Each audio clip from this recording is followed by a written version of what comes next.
our last week in the Thy Kingdom Come series. And it has been a very important, I think, strategic, and I hope for you as well as for me, a powerful series to consider Jesus' instruction to us in the prayer that he taught his disciples and us to pray. Our Father in heaven, hallowed be your name. Your kingdom come, your will be done on earth, even as it is in heaven. And when we consider what we've considered in the course of this series, we've talked about how there are two kingdoms. And as Paul tried to kind of mimic and quote me last week, you got to pick a kingdom, y'all. And essentially what we have talked about is how there is, clearly, biblically, I didn't make this up, we got it from right here. There is a kingdom of darkness, and we need to be savvy and aware that often, even though we've been delivered from the domain of darkness, we're still living in it. And that's not God's will for us. Come on, he means for us to be free and whole.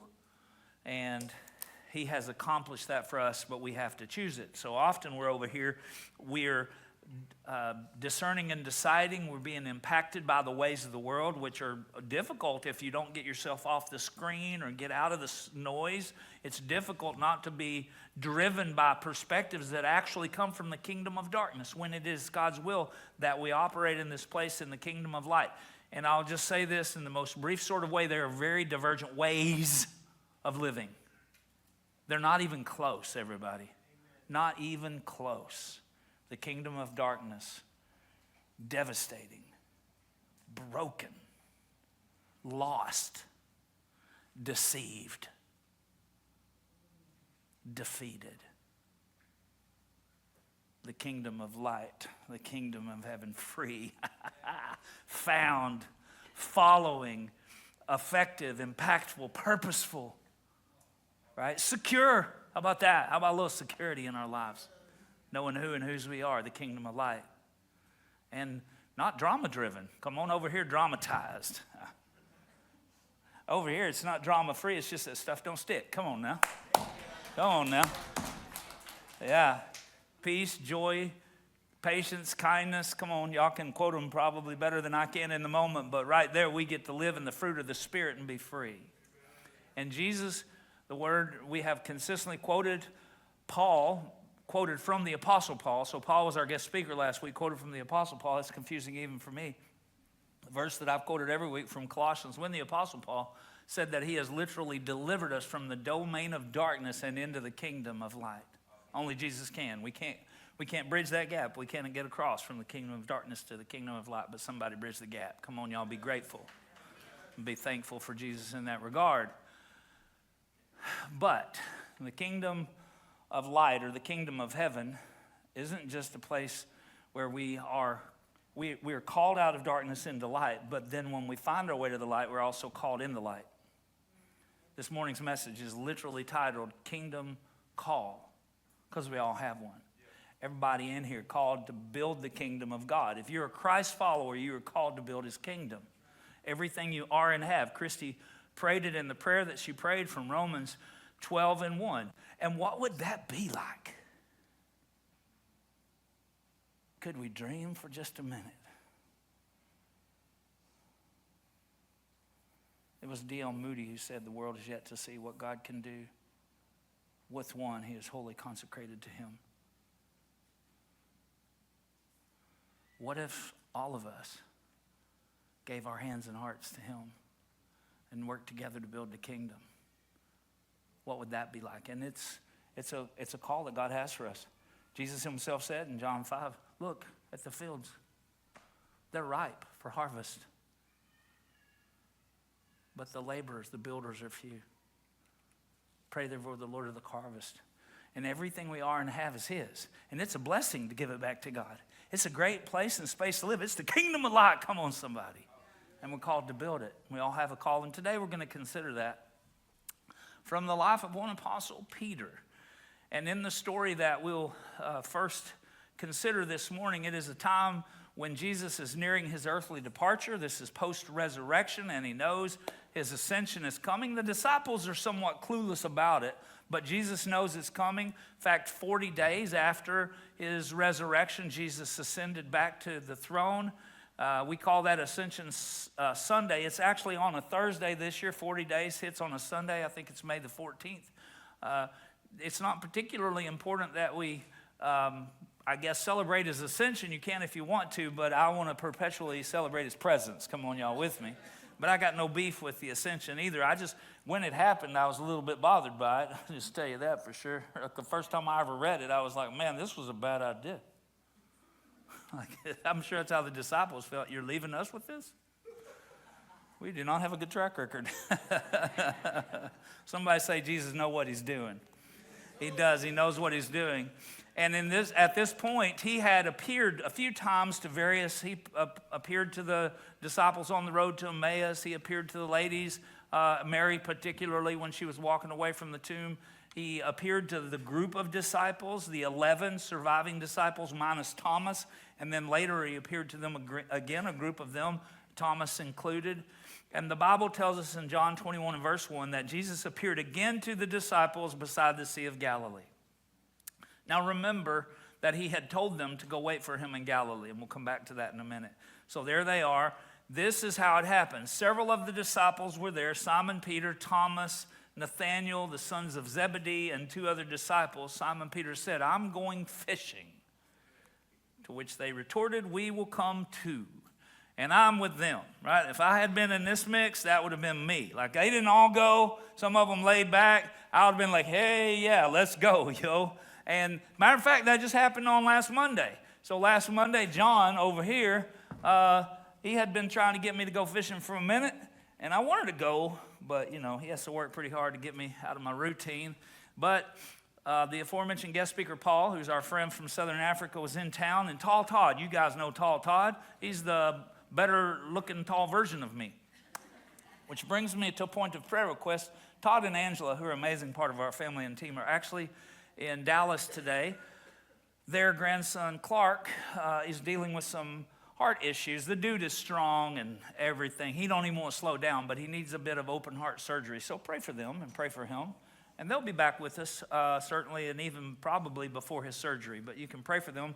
But me and John and Todd and Paul went fishing, everybody. John wanted to go fishing. And I'm going to tell you something. John can get you on some fish. He's a really good fishing guide. He don't do it for a living, but boy, it was fun. And he could have caught twice as many fish as all of us, but he mostly just kind of got us where we needed to be. And we busted up some bass. It was a lot of fun. I would have been the guy that said, let's go. So they went out in the boat, and they caught nothing all night, which also brings me to the point to know that they didn't have John. So they would have caught some. I'm telling you, if John had been in this story, maybe the Lord didn't want him to catch anything. And at dawn, here we go. I'm going to get this done. Jesus was standing on the beach, but the disciples couldn't see who he was. Now, it was maybe dark. Maybe like the disciples on the road to Emmaus, they just couldn't recognize his resurrected body. I don't know what the case was, but they didn't recognize him. So he called out, fellows, have you caught any fish? No, they replied. Then he said, throw out your net on the right-hand side of the boat and you'll get some deja vu, anybody. So they did, and they couldn't haul in the net because there were so many fish in it. And then the disciple Jesus loved, which is how John always liked to refer to himself, and that ought to get you just a little bit of chuckle. Now, history tells us that John likely was barely 20, might have been in his early 20s, was probably a teenager when he was called. So come on, everybody. You guys are perfect for this. This is just the right place to go crazy in love with Jesus and all that he has in store for you. So just come on in, the water's fine. And that was John, but he was a little bit teenagery here. You know what I'm saying? Like, I am the one that Jesus loved. And then he said to Simon, or to Peter, it's the Lord. And when Simon heard that it was the Lord, he put on his tunic, for he had stripped for work, jumped into the water and headed to the shore. And the others stayed in the boat and pulled the loaded net to the shore, for they were only about 100 yards from shore. Still impressed with that. I don't know when the last time was you swam 100 yards in a tunic. I don't even know what a tunic is, but it sounds like something you put in curry to me. But he swam in his 100 yards to shore, and when they got there, they found breakfast waiting for them. It's the third service. They found him there, fish cooking over a charcoal fire and some bread. Bring some of the fish you've caught, Jesus said. So Simon Peter went aboard and dragged the net to shore. Then there were 153 large fish. They didn't keep no little ones. Help us, Lord. And yet the net hadn't torn. Now, he said, come and have some breakfast. None of the disciples dared to ask him, who are you? They knew it was the Lord. And that's something too, right? Could just stop there for a quick second. I think that's punchy. When Jesus shows up, when Jesus works, sometimes we're like, is that God? And then God does what God does. And you're like, ooh, I know who that is. Don't act like you don't know. Don't act like you don't know that's Jesus. Some of us trying to reject that. We're like, nah, that's probably not. It is God. All right. Then Jesus served them bread and fish. Just a couple of quick pointers and we'll chase forward here, but this obviously was a deja vu moment. They had a similar experience, and I'll touch on that in just a quick minute, but in this case, the net didn't break, and that's amazing. Theologians like to pontificate from that perspective that when we walk in faith, right, when God does work, the net don't break. And he'll stretch us, everybody. Certainly this applies to us as a church family. And 153 fish is an interesting number. And if you Google that, you'll find all sorts of explanations numerically, all kind of math and geometry and stuff like that. Help us, Lord. I like all that, by the way. All jokes aside, I love it. But more specifically, that in some cases, the belief is just that there was 153 different kinds of fish in the Sea of Galilee. And it's not that dissimilar from Ezekiel 47. When the Bible talks about how they caught fish of every kind. And I would just say to you that it is God's will for us in the kingdom and in his church that we intentionally reach every kind. You know what I'm saying? And I'm glad for that because I'm an odd kind. Can I get an amen on that? You know what I'm saying? Like, I'm not your average fish, everybody. And I'm glad that God's net, right, is enough, that his grace is enough. I am not normal. Nobody is surprised. But I am his, and I have a call and an assignment in his kingdom. Man, I'm excited about that. Praise Jesus, and so do you and everybody else. Let's go get them. You know what I'm saying? But for them, for sure, this was a return trip. As I said, this was deja vu all over again. Here they are back at this place where they were first called. And I'll give you this as a takeaway. God will use repeat challenges as a reminder of his faithfulness to always find us and feed us. What do I mean by that? Once again, they fished all night and they didn't catch nothing. And there was God reminding them that he always is there. Of course, this isn't the whole story, as I said.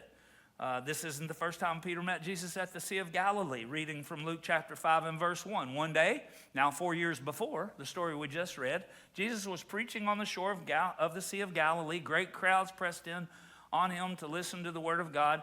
He noticed 2 empty boats at the water's edge. It wasn't happenstance. He was intentionally there, and he's intentionally there in your life too. For the fishermen had left them and were washing their nets. Stepping into one of the boats, Jesus asked Simon, its owner, to push it out into the water. So he sat in the boat and taught the crowds from there. And when he had finished speaking, he said to Simon, now go out where it is deeper and let down your nets to catch some fish. Now, for many other person, this might have been presumptuous, but this is Jesus. I give him absolute liberty to give me any instruction that he wants. Come on, y'all. And in this case, though, Simon didn't know him well, so he's like, but he pushed back on him. Master, Simon replied, we worked all night, all last night, and didn't catch a thing.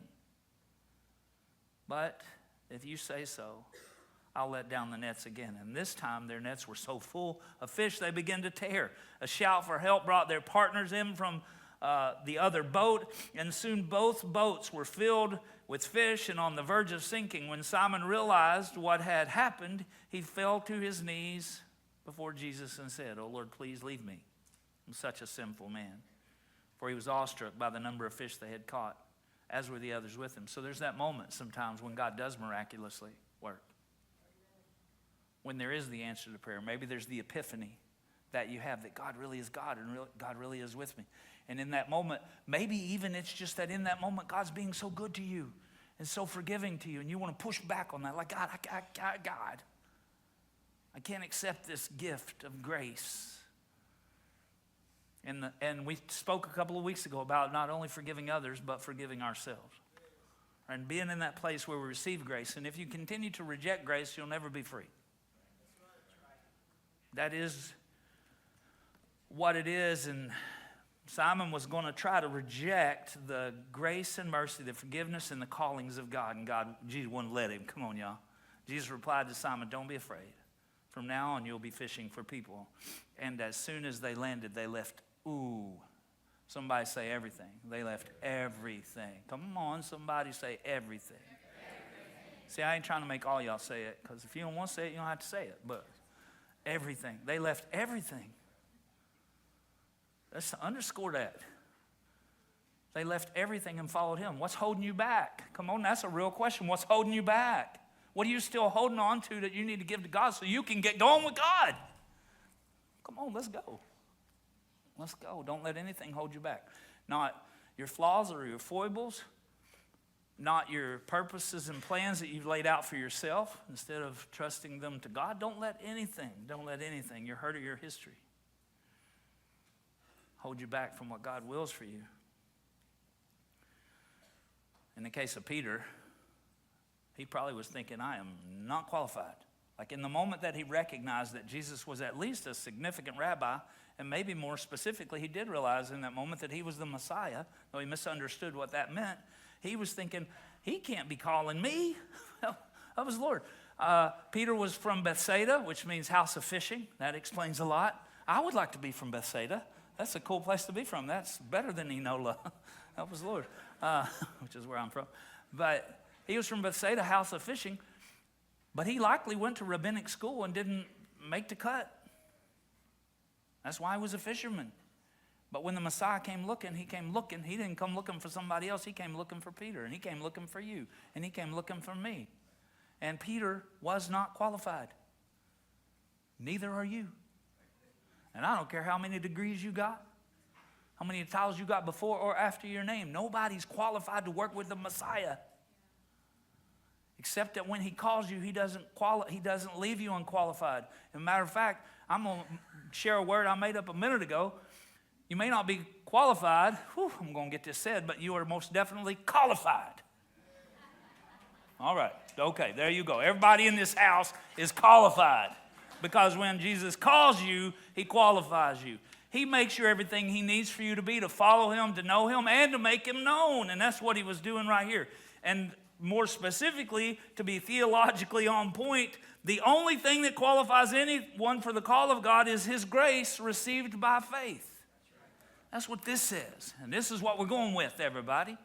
It is by grace you have been saved through faith. And that's not of yourselves. It's a gift of God. We can all stand into what God wills for us. The truth is, grace not only saves us, grace also sends us. It saves us, but it also sends us. And this is where grace is so much more than it's never permission, it is provision. But it isn't even only provision to overcome sin. It is provision to live into every dream and destiny God has for us. It's grace. It's grace. It doesn't mean that, though, if we follow God, we're not going to face challenges. Matter of fact, a little bit of a sentence-oriented axiom we share around here often is this, that as you endeavor to do the will of God, you will invariably face obstacles and opposition. You will. Just a quick heads up, if you don't follow God, you'll still face obstacles and opposition. But with God, you'll also have favor. Durr. I just said durr. Come on, everybody. Y'all with me? Are y'all with me? Help me out a little bit. Help me out. You know, we act like, it's going to be so hard to follow Jesus. It's going to be way harder not to follow Jesus. That's what I'm trying to say. And certainly Peter and his pals faced trouble as they followed Jesus. They took off, they left their nets and followed Jesus. And as they followed Jesus, they saw amazing and miraculous things. They saw a leper healed. They saw a dude lowered through a roof get up and walk away. They saw some things, everybody. But they faced some hard times too. One time, Jesus fed 5,000 people on a hillside, and he was tired because he was cloaked in humanity, and he needed some alone time because them disciples, yada, yada, yada, yada. And so that's a true story. He said, Matthew 14, get in that boat, and y'all go to the other side. I'm going to go up here and pray. True story. And the Bible tells us in Matthew 14:24, meanwhile, somebody say meanwhile, the disciples were in trouble. Jesus was up there praying, and the disciples were in trouble far away from land, for a strong wind had risen, and they were fighting heavy waves. Maybe that's you this morning. Maybe in some place or space, the wind has risen against you, and you're fighting heavy waves. Honestly, often, there are multiple things that are true simultaneously, right? Like you're abundantly blessed in one space, but you're facing difficulty in another, right? Life doesn't live on this straight line. There's lots of things happening in the midst of all that's happening. And I mean, for me, honestly, I feel like the most ridiculously blessed person. You know, I'm just blessed. I won't go into all the details of that. I have some of the greatest friends. I'm fortunate in the leadership team that I get to walk and work with. I feel blessed. I have so many people that love me and want to take care of me. And simultaneously, I'm facing heavy winds and waves. That's also true. I mean, there are moments when I'm like, ooh, walking's about to be hard. On my back. That would be Friday and Saturday. I said, Lord, we're going to need to calm these waves down a little bit so I can do a ditty on the stage. That's pretty much how the prayer went. I also prayed this prayer this morning. Lord, it's good to get to do this again with you. My mess, and you're amazing. That was my prayer before I left my house. It's real and God's good. And the Bible says, meanwhile, the disciples were in trouble far away from land, far from land. A strong wind had risen, and they were fighting heavy waves. And then about 3 o'clock in the morning, Jesus came toward them walking on water. Let me also just mention 3 in the morning. Anybody have a 3 o'clock in the morning? 3 o'clock in the morning is not very fun. I'm not even talking about actually 3 a.m., though I did see 3 a.m. this morning. I woke up at 3 a.m. and I recognized I was not going back to sleep. So I said, all right, that's fine. Let's finish a poem. So y'all about to get to hear that in a minute. I don't know if you're going to enjoy it or not, but you're fitting to hear it, I can tell you that for sure. Because Jesus shows up at 3 a.m. too. And I'm not really talking about the clock. He'll show up in your 3 a.m. and he did for them. Of course, what happened next was that they saw him and he spooked them a little bit. They saw him coming and they said, whoa, but it's a ghost. Remember that? That's one of the most beautiful parts of this passage. Well, he's a ghost. And if I had been Jesus, all right, y'all know where I'm going, right? You know where I'm going, right? Okay, because if I had been Jesus in this story. So just to be clear, I'm the youngest of 5 and I had 3 older sisters. And so I might have been mischievous. Matter of fact, to be honest with you, you people have no idea how hard I work. I did a couple of slightly mischievous things this morning, but the ideas that I had that I did not act on were significant. And that's the God's honest truth. I've been in a mischievous mood this morning, and I squashed those things. But I'm telling you, if I had been Jesus in this story, I don't think I could have kept myself under control. When they thought I was a ghost, I would have been like, oh, here's an opportunity. Because I'm convinced of this. If Jesus could walk on water, he could walk under the water. You know what I'm like saying? So they saw him over here. He'd be like, woo, woo, woo, woo. He gets on the other side of that boat. They're still looking that way, trying to find. They just saw somebody walking on water, and they're right spooked. And Jesus got on this side of the boat, and he said, and I quote, hey! Yeah, I scared some people on the front row. And everybody would have been walking on water. Y'all know what I'm saying? Like, oh. They'd be running out the boat and not even know what's just happening. Aren't you glad that's not his character, though? Jesus is good to us. Well said. He said, oh, it's me. That's what he always says. It's me. Don't be afraid. And Peter said, if it is you, then bid me come to you. Isn't that the question? Always with our calling. with God's will, with God's purposes and plans that are always too much for us. They're always too much for us. That's why they call it faith, everybody. Matter of fact, if you're living a life that doesn't require faith, you're probably not following God. Help us, Lord. You'll have to figure that out with the Lord. But the truth is, the question is it you? And then when it is, the rest of the things that you're trying to decide if you can overcome them or if they're too much, you stop worrying about them. Right? Now, there's some work to discern. You need some covering. You need people in your life. You need to pray. Right? It's not just, oh, that's God. No, you need to discern if that's the Lord. If it's you, Lord, bid me come. And Jesus said, come. And then Peter took off. And give Peter some props for getting out of the boat, everybody. None of the other guys. Most of the other guys, what am I talking about? None of the other guys got out of the boat, just Peter. And he walked on water for a minute. Nobody else has ever done that except Jesus. Props to Peter. But then in a minute, he got his eyes off of Jesus, started looking at the waves. This is easy to teach, and it might come back up in the story series over the summer. I'm not going to limit someone when I'm only doing a brief rendition of it. But he got his eyes off Jesus, and he, good look. And Jesus said, well, I got 11 other disciples. Don't really need him anyway. See you later.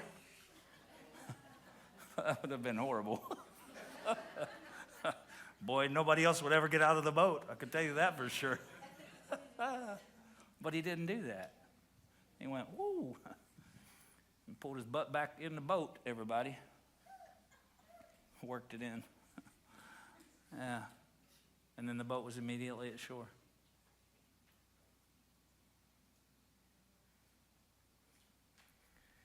I get why Peter was doubting. He wasn't doubting that Jesus could walk on water. He had a lot of faith in Jesus. Maybe we just need a little bit more of that. Where he lacked faith in Jesus was in what Jesus said to him about himself. He believed Jesus could walk on water. He just didn't believe he could walk on water. The Bible says that Abraham believed God, and it was counted to him for righteousness. There's some people in the house this morning, we need to believe God. Believe what he's saying. Believe what he says. Believe it. Believe what he's saying. Didn't say he believed in him. He believed God.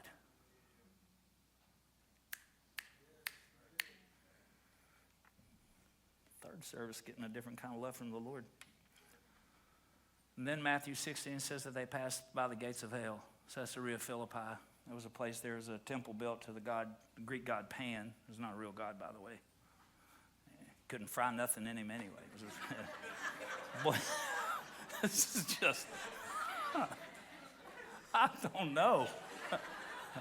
Later, when I'm watching me, looking at the camera right now, I'm going to be like, I have no idea. The Greek god Pan, and they had built a shrine to him, and there was a hole that went into the earth, and water flowed in there. And they made sacrifices, you understand, human sacrifices to appease this god in order to redirect the grief that they might get from Hades. That was literally what happened here, and Jesus stood in front of it. And he asked his disciples, who do men say that I am? Well, some say Elijah or Jeremiah, one of the other prophets. And then the real question, who do you say that I am? Peter spoke up. Will you speak up for Jesus? Peter spoke up. He said, you're the Christ. That meant Messiah. You're the promised one. You're the Christ, the Son of the living God. The world needs some people. The world needs some people. I said the world needs some people who will step up in the way that we live, how that we act and interact, what we believe, how we decide. That'll say he's the Christ. And Jesus said, woo. Well done. Jesus gave him a forced net. Ain't nothing wrong with it. He said, Peter, you're a rock, Petros. And upon this rock, Petra, I'll build my church, and the gates of hell. I said right in front of that place, the gates of hell will not prevail against it. Come on, Carissa. And sure, Peter was going to be a foundational piece in building the early church. But we know he was talking about the belief that Peter had in who he is. And that's the same belief we're called to have too, church family. To believe in who Jesus is, the Son of the living God. And Peter struggled even forward from there. But he got that right. Pre-crucifixion, though, he's still arguing with Jesus. Jesus is like, look, I'm going to have to die, and y'all are going to run. This is going to be rough. And then he said this in verse 32 of Matthew 26. He said, but after I have been raised from the dead, look at him, go ahead and say it. I will go ahead of you to Galilee and meet you there. He told him. He told him not only was going to happen, but he told him how he was going to be there for them. Even after that, don't worry, I'll meet you back in Galilee. Ooh, come on, y'all. I hear the Lord say these things to me too. You're going to walk through this, but I'm going to meet you there. Come on. I'm going to meet you there. I'm going to meet you there. Ooh, and he does. I'm here to say he does. I'm promising you he does. He's never not been there.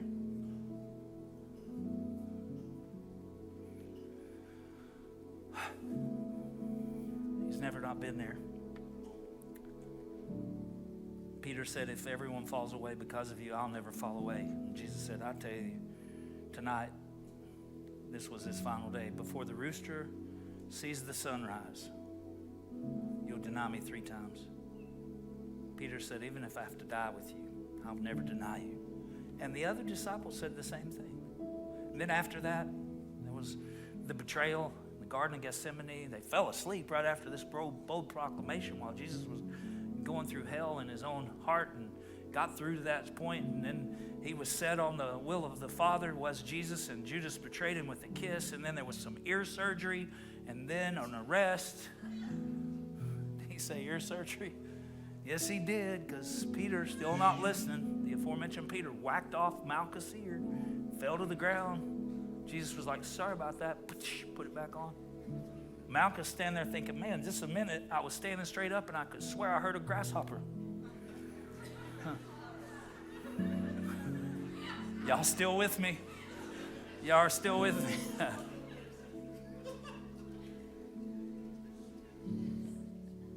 And then he was led away for a mockery of a trial.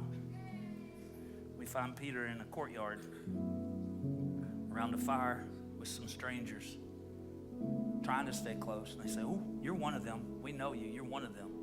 No, I'm not. No. Denial number 1. A little bit later, yeah, that's definitely one of them. I've seen him with them. No, I don't know him.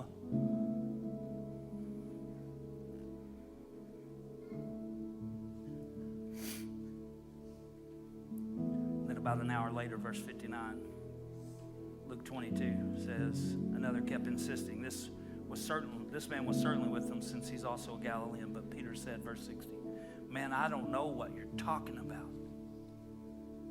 Third denial. And immediately while he was speaking, a rooster crowed, and the Lord turned, look at this, and looked at Peter. And I don't believe there was condemnation in his eyes. I believe there was compassion. But he saw him, and Peter remembered the words of the Lord, that before the rooster crows today, you'll deny me 3 times. And he went outside and wept bitterly. And this was his journey. Maybe it's been your journey too. Maybe we've spent some time talking about what we're not going to do, and we forgot to really hear the Lord about what he said he would do. His words mean more than ours. You know, carry more weight, and will carry us through. Wonder what Peter was thinking after that, like when he went out and wept. He'll never use me again. My calling is history. Maybe those were the things he was fighting with. Maybe those are the things that he was feeling. Maybe you felt them too.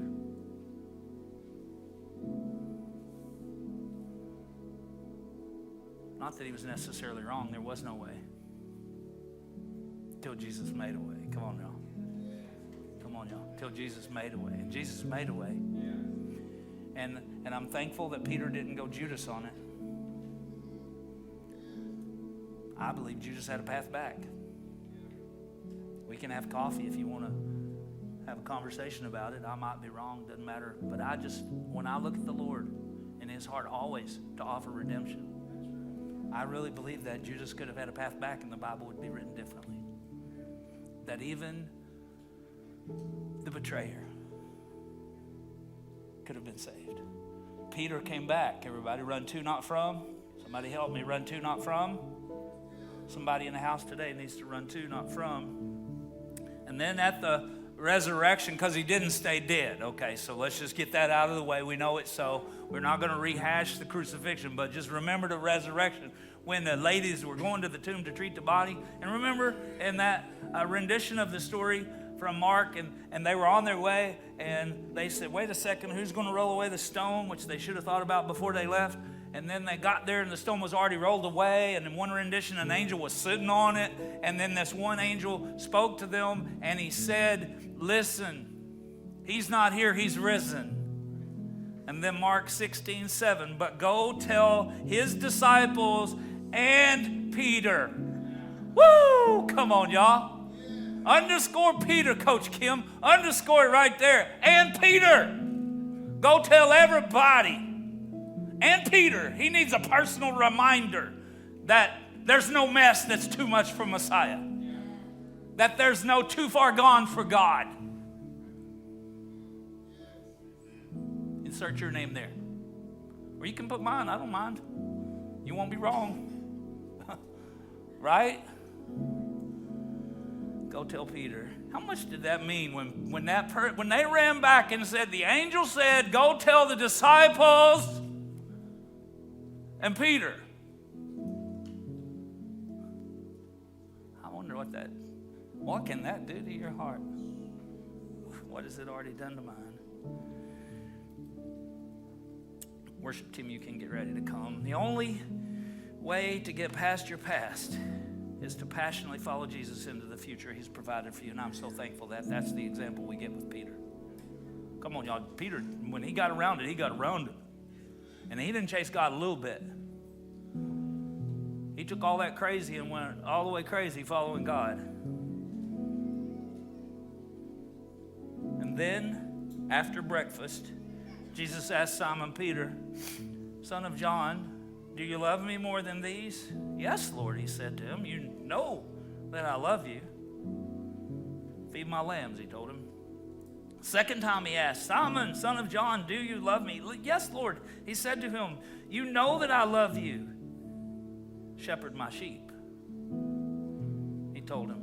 And he asked him a third time. Everybody, 3. Count it. 1, 2, 3. Simon, son of John, do you love me? Peter was grieved that he asked him the third time, do you love me? And he said, Lord, you know everything. You know that I love you. And then Jesus said, feed my sheep. 3 times Peter denied the Christ. 3 times Jesus restored his calling. Y'all with me? 3 times. Jesus, hey, this might not be the most profound thing I'll say today, but Jesus can count. And he's done more than enough to balance the scales for us. And Jesus said, truly I tell you, when you were younger, you would tie your belt and walk wherever you wanted. But when you grow old, this was specifically for Peter, you will stretch out your hands and someone else will tie you and carry you where you do not want to go. Peter would, in fact, die during the period around the burning of Rome. Was crucified, but he refused to be crucified right side up, everybody. First century historians tell us he wasn't messed up about being crucified for the Christ. He just said, crucify me upside down because I'm not worthy.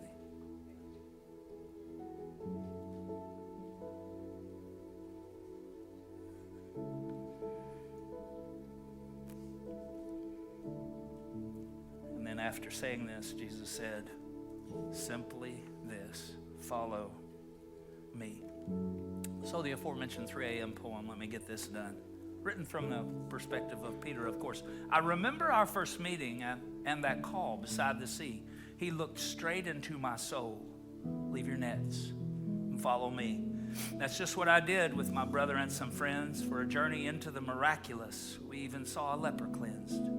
Then one day I walked on water. As you likely heard, I also sank. Then Jesus, who walks well on waves, pulled my life out of the drink. My belief in him grew strong, but what I didn't comprehend was that he came to earth to die, to defeat both death and sin. In moments that mattered most, my prideful deciding did me in. Rather than surrender to his will, I tried to redefine the when. Anybody? I actually denied I ever knew him, just as he said that I would do. When I heard the rooster crow, I thought for sure that I was through, until our eyes met across the courtyard. What I saw, I didn't expect. His gaze delivered grace and mercy, for forgiveness came in full effect. To say my faith was still uneasy would be an understatement for sure. After all, he died and was buried. That's a lot for faith to endure. But, of course, the grave was no match for the sovereign King of heaven and earth. He marched into the domain of darkness and won a victory of eternal worth. Then this message, go tell the disciples and Peter, head to Galilee and wait. The kindness in his message, another example of his great grace. So here we are, 4 years later, back at the Sea of Galilee, having breakfast with the Messiah who died to save a wretch like me. And then the call, which he renewed with no exception: feed my sheep, live your life centered on mine, and know that I, your soul, will keep. One last takeaway.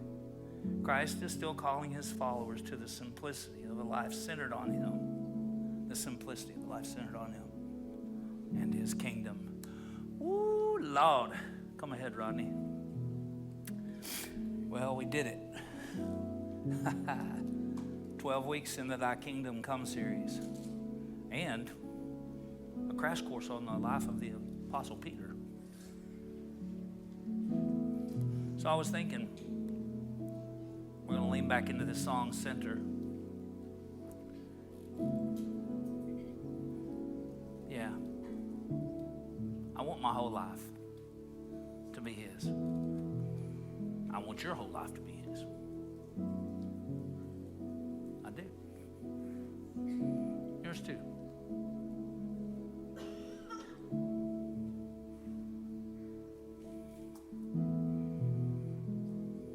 I see you, Lily.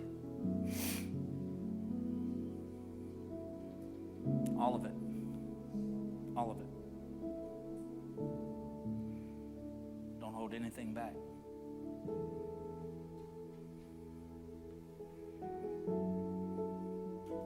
Wouldn't it be something?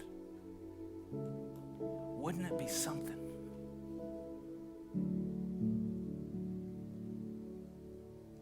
My heart's racing. Wouldn't it be something if everybody went all in?